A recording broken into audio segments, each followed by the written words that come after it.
Welcome back to UMG Orlando. Mr. X joined by the real European caster, Brycey. How you doing?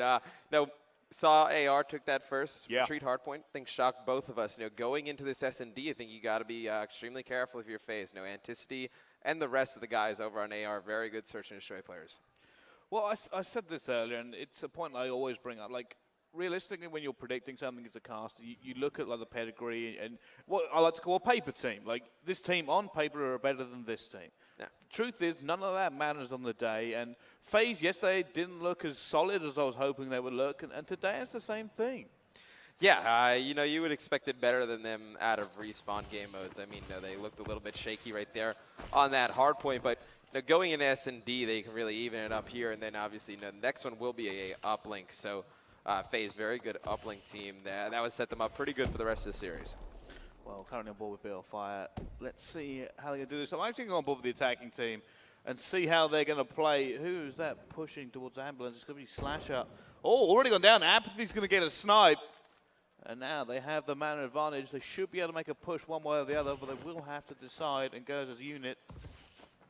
Yeah, I want to see them attack something. I mean, they're just kind of sitting here waiting for somebody to make the first move. They have man advantage at this point. They can just trade the rest of these kills, and Slasher picking up a huge kill right there. Going to have that 4-2 man advantage. They should just try and get bombed down, lure everybody out. This should be an easy round win.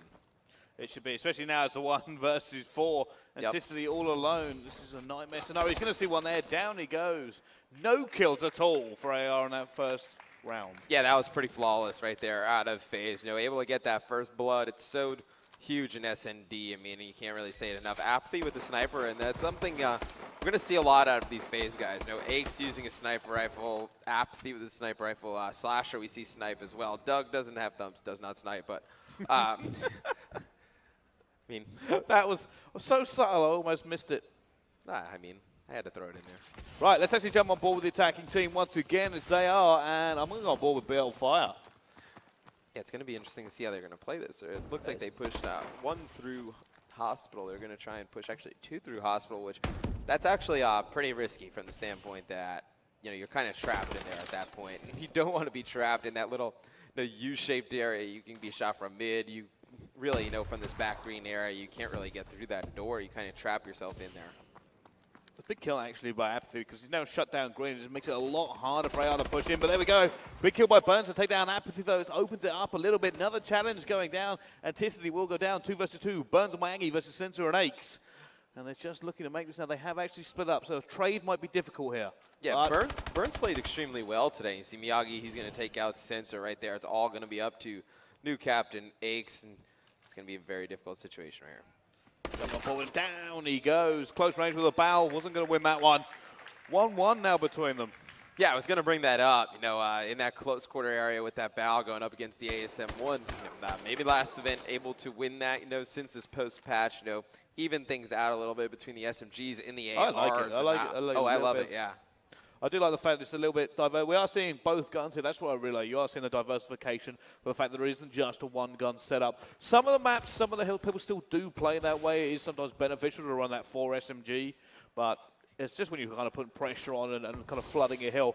But on board with Slasher on the attack at the moment, he's going to be running that overkill sniper. And look how aggressive AR has gotten over on A. I mean, yeah, they had one player push all the way down that A alley, and he actually got out of there. He kind of wisened up a little bit, realized that was not the best of ideas. Now, slow push again here from Faze. They're looking for the pick, and it's kind of a common case in S&D. You need that kill to open up kind of part of the map so you can flood the lanes and actually make some moves and get some control. Right now, it's difficult for them to push anywhere because they don't want to give away first blood either.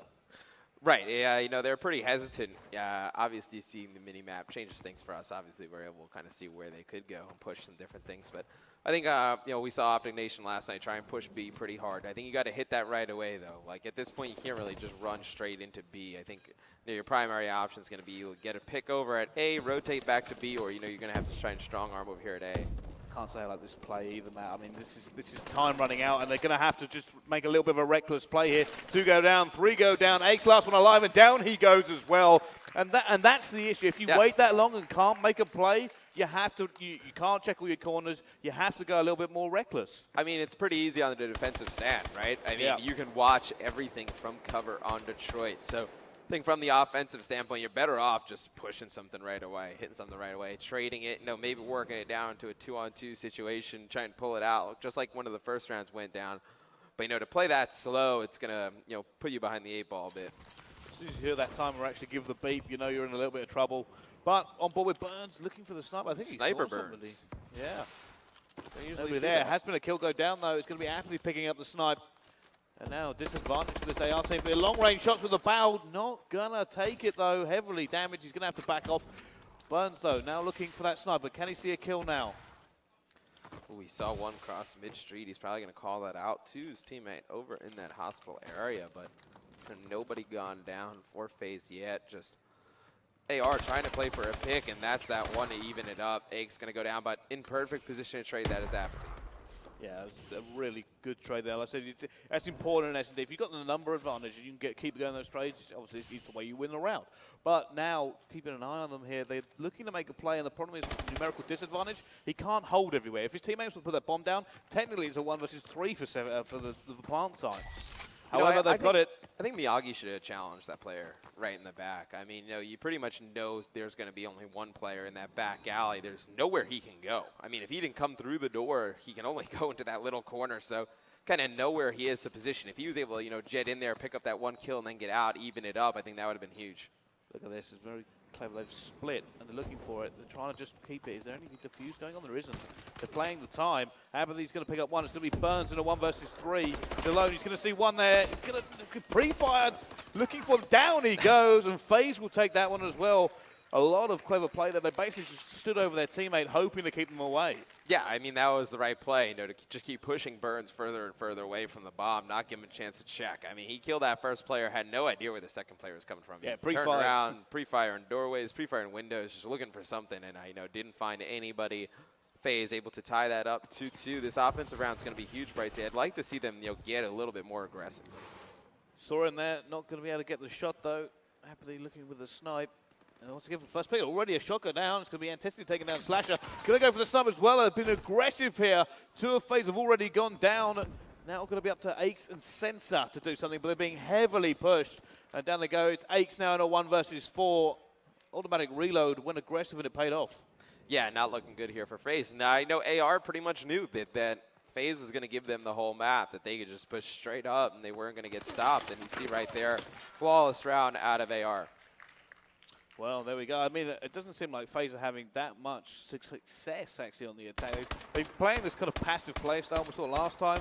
AR waited them out. They had a rush, and then this time they went, you know what, we're not going to wait you out this time.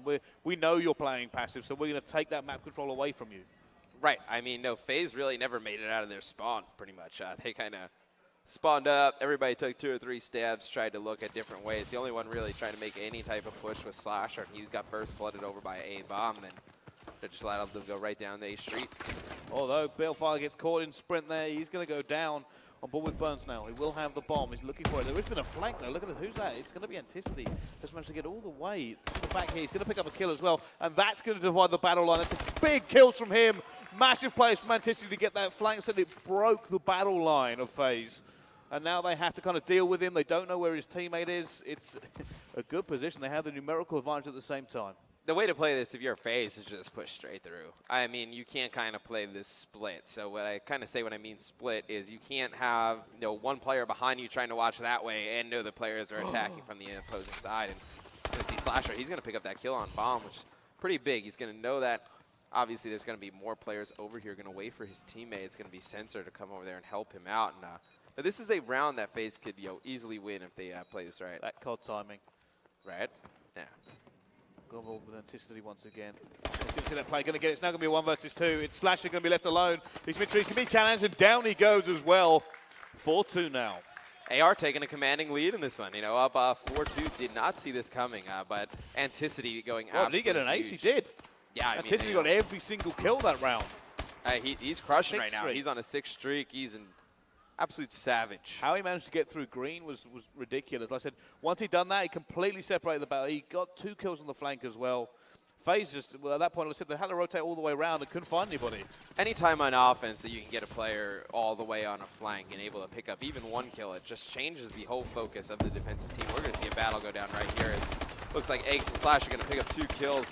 And another player, it's going to be actually Sensor killing Slasher, but he takes out Burn, so it's okay. And going to leave Miyagi all alone at 3v1, now 2v1. Can he pull off this clutch? He's going to look with the sniper, hoping for another pick with that thermal.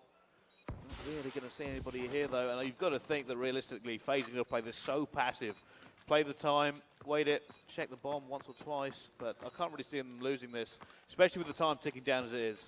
No, I'm sure they're going to close this out pretty handily. It's going to be Aches and Doug probably going to sit near back-to-back. One player checking bomb constantly, the other just kind of watching the back, making sure he doesn't get flanked. It's going to be Aches. He's going to come out and challenge, take out Miyagi, and Faze 1 round away from tying this one up.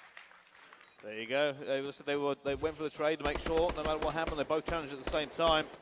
And that's what's difficult, especially when you've got a clutch. If you've got a clutch or defuse, you have to find those kills. You have to find them. Which, not only that, but it means that you have to kind of push aggressively. You have to be fast. You have to find them before they find you. And Faze played it correct. They stayed away from the bomb, close enough they can check it and not getting injured, but far enough away that it burnt the time down. You got to be decisive. You can't check everywhere, so you kind of have to, once you get in that situation, just think of, 2 or 3 spots that you can really go to fast and just check out. And sometimes you'll get unlucky, but we see a lot of players, they get in that situation, they're just kind of, looking around all over the place, waiting for somebody to pop out. I think that's the worst decision you can make, is no decision at all. I actually agree with that. That's kind of a good saying. Right, now it looks like they might go for B the first time here. There is a little bit of rotation towards score. It's Miyagi who might go up mid-steps. He's going to go in. He's going to see Sensor straight away. There is a player to his left. Can he get it as well? Big two-piece by Miyagi. Shuts them down, and he's just opened this wide open. That was absolutely massive from Miyagi to push straight through there and take out both players in school. We do not see many plays like that. Absolutely dominating. I believe that was Sensor and Aches. It's going to be all up to Slasher. He's going to actually take out one, which going to make this a little bit more interesting as the players from AR are extremely spread out. Let's see if he can do this here. He's already picked up 2 kills in this 1 versus 4. Can he pick up any more? He's going to see Burns as well. He's picked up the 3rd. Is this going to be a clutch by Slasher? It's now a 1 versus 1. Miyagi versus Slasher. He's got 3 of them. The last kill is going to count. Can he get it? No! Oh, Miyagi, a monster round right there. Slasher made that extremely interesting, getting that to a one-on-one, but now Miyagi going absolutely huge, with those 3 kills that round. To be able to go into school and just take out 2 players in the fashion he did. He got that second one. I don't know how he killed Aches too. That was just an awesome play from Miyagi. 5-3 now. Map point. Let's jump on board with the attacking team. Once again, it will be Faze. Who would you like to watch, Matt? Let's go on with Doug. Let's see what Doug is going to do. He's going to be the bomb carrier for Faze, and I'd like to see them make kind of a risky call right here. Obviously, you're only 1 round away. I'd like to see them push straight through school. Well, I think that's what they're going for as well. They have managed to pick up a kill. Ace picked up that kill as well. However, in comes Miyagi again. He's going to pick up a kill. Slash is going to kind of trade that away, though, and it is now a 1 versus 3. It's BL Fire left alone against the Faze squad. Right, I think that was a proper way to play that from Faze. I think if you're Faze against AR in this search and destroy, I think the way you need to play this is you need to play it aggressive on offense. You need to force gun battles. I think you need to be pretty confident in all of your slayers on your team. You need to be confident in every player, and you just force that action. I think if Faze does a better job forcing these actions, they're able to win this round. They can still pull this S&D out. Oh, he's going to be seen. He's going to go down as well there. Close. Can Faze bring this back? It's still 5-4. It's still map point to AR, but that was it. It was right. They changed their tactics up. They knew their attack wasn't working when they played that passive, looking for that first blood kind of play. They kept losing the attack. Changed it up. Went for the gun battles. Worked out for them. Faze's biggest strength is your gun skill, right? So I think, when you want to play towards your strength, just play faster. Just force people to get in gun battles. If you don't leave it to, somebody, getting on a flank because you're not watching something, or leave it to a situation where, a player is able to, just push something that you're not supposed to and just come up with a crazy play like we saw, in school. I think you need to force the action if you're Faze, but they're going to play this one extremely slow yet again. Oh, down he goes. Apathy's going to get that first blood. Bill Fire will trade it away, though, now 3 versus 3. Burns is there at the same time. Aches is going to get a kill. Going to go around and stick him. Oh, no, he hit him in the face with it. Now it's going to go down. It's going to be Anticity versus Slasher and Sensor. 1 versus 2. They just need to buddy up right now. It's going to be, you know, there's no reason for one player to kind of just challenge recklessly. They have to know where he's coming from as they see the nades come in. And you know, it's going to be interesting. They're going to get eyes on bomb right there. So once they see those nades and they see, you know, they cross nobody on bomb, they got to know he flanked all the way around. So I like this play to wrap. Big buddy system going on. They're in a position to trade this away. Anticity, time, slowly but surely ticking away from him. Very tense here. He's going to pre-fire. It's going to give it away. I don't think he pre-fired right there. I think he actually saw the dead that body, yeah. Yeah, that guy's dead. Still going to get this by the look of it. You can see they're still going for the trade here. Bomb on. He's going to go down. A little bit better scenario for him now. Can he play the bomb? Yeah, he's going to have to just kind of, you know, play the bomb right here. He's going to try and, you know, listen, see if he can hear the players from Faze moving around inside school. But, you know, I like the position from them. But actually, one is taken out, and he's able to get out of there. He's going to get 2 Oh, piece! What a play! Absolutely massive right there. AR able to win this. Anticity going huge in this last round. No, I did not like that play to jump over challenge here at the end. No, just a misplayed, you know, 2v1 right there. And you know, they had a good setup over by Hospital in that, you know, back green area, but you know, once they started rotating early, you know, over towards that bomb site, they were just not able to get in any good position. You know, they kind of had a good chance. They could have had, you know, one player just get on bomb, and then a player just sit in the corner and just, you know, pretty much just watch the entrances. You would have been able to trade that pretty easy. There you go. It's going to be AR now 2-0 up after a fantastic search and destroy from there. I mean, Miyagi, for me, was one of the key players. He looked like a phenom. You also got to say Anticity did very well as well. Yeah, you know, that round Miyagi picked up those 2 kills in school were absolutely huge. I mean, how on earth he got? I don't know how he got the second one. I thought it was going to be traded. Yeah, I don't know how he got that second one either. Just extremely. Then he won the 1v1 at the end of the round. Yeah, absolutely. I mean, just went huge the entire series, the S&D, you know, Miyagi and Anticity. But, you know, actually, before we go to this quick commercial break, Holly was able to catch up with Shane from TCM as they advanced out of pool play. So let's see what Shane had to say about TCM coming out of pool play.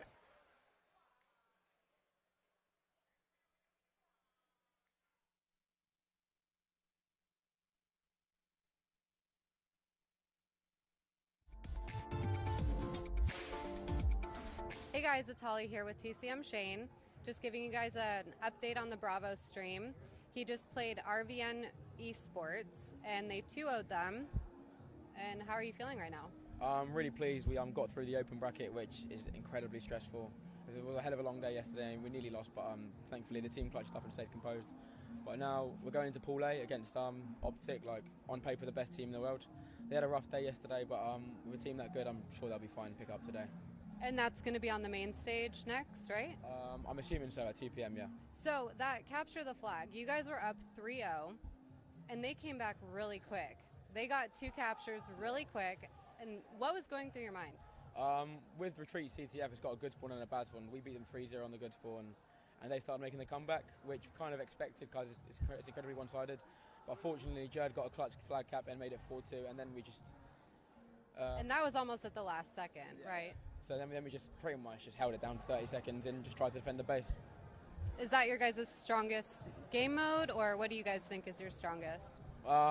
We think we're all pretty well-rounded, but I'd say S&D's our strongest game mode. But then against American teams, who knows? We haven't played against American teams yet. They could be a hell of a lot better. Well, thank you very much, and stay tuned after this quick commercial break. There will be more matches to come up. They will be on the main stage playing Optic Gaming at 2 p.m.